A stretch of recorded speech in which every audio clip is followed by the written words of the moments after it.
There's something uncomfortable about how easily this story is misunderstood. People remember brilliance, speed, verbal dominance. They remember a young man who seems untouchable, sharper than everyone in the room, winning arguments before they begin. What lingers less clearly is the silence underneath that confidence. The way every choice seems designed not to advance a life, but to delay it. This is Good Will Hunting, a drama that pretends to be about genius, but quietly asks a different question. What happens when the thing that makes you valuable also makes you dangerous to yourself? What happens when intelligence becomes a shield instead of a bridge? The film doesn't rush to answer. It doesn't even tell you who this young man is at first.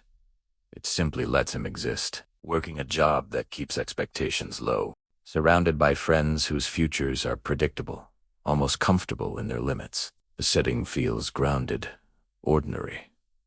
That ordinariness is not accidental. It creates a contrast that grows heavier the longer it's ignored, because almost immediately, it becomes clear that something doesn't fit. The young man moves through the world with an ease that isn't learned. He absorbs information without effort. He sees patterns before others realize there is a pattern to see.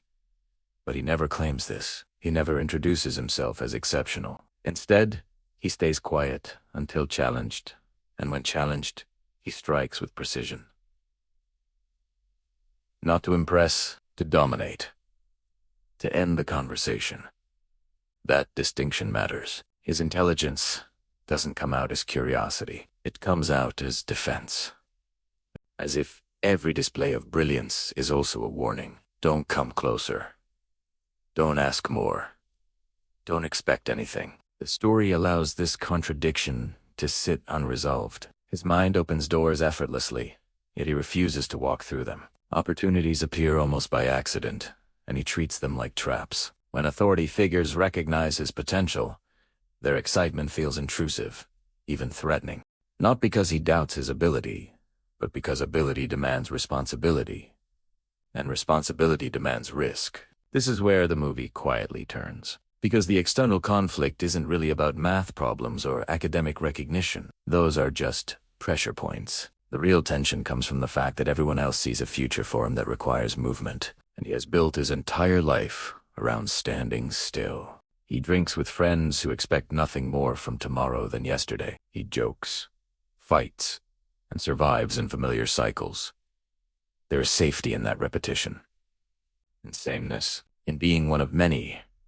His intelligence, if acknowledged, would separate him. It would force him to leave. And leaving, for someone like him, is not an adventure. It's exposure. The film never states this directly. Instead, it shows it in how he reacts when his talent is named. His body tightens. His tone sharpens. He becomes aggressive, not proud. Intelligence, in his world, isn't a gift. It's leverage others want to use. That's why the institutional interests feel suffocating. Professors, professionals, sisters, they all see his mind as something to extract value from. None of them initially see the person attached to it. They offer paths, careers, prestige. What they don't offer is safety, and safety is what he's been surviving on his entire life. The story slowly introduces another figure, older, quieter, less impressed by surface brilliance. Their connection doesn't begin with understanding. It begins with resistance. The young man treats this person the same way he treats everyone else with intellectual aggression. He probes for weaknesses, exposes vulnerabilities, turns insight into a weapon. What's different this time is that the weapon doesn't work. Not because the older man is smarter, but because he doesn't retreat. This creates a new kind of tension. For the first time, intelligence doesn't grant control. And without control, the young man becomes visibly uncomfortable. His brilliance can't protect him here. The conversation doesn't end when he wins. It lingers. It pulls back. The film allows these moments to breathe. There is no rush toward bonding or resolution. Instead, there is friction, silence, unease. Each encounter feels like a test of endurance rather than intellect. And slowly, something unsettling becomes clear. The young man is far more skilled at analyzing others than he is at sitting with himself. His intelligence has given him language, but not meaning. It has given him options, but not direction. And it has given him a way to stay superior, which conveniently keeps him isolated. Outside these sessions, the world keeps offering him exits, prestigious interviews, paths that promise status and security. He attends them reluctantly, like someone visiting a future he doesn't intend to live. In these rooms, surrounded by polished confidence and rehearsed ambition, his raw authenticity becomes abrasive. He doesn't pretend to want what they want, and because of that, he exposes something fragile in them. But this is where the discomfort deepens. It's tempting to see these moments as victories. The underdog humiliating the elite, the genius refusing to conform. But the film subtly undermines that reading, because every time he walks away from opportunity, he isn't choosing freedom. He's choosing familiarity. He's choosing a world where expectations remain low enough that failure can never reach him. This detail changes how the story should be understood. His friends, loyal and loud, love him without conditions.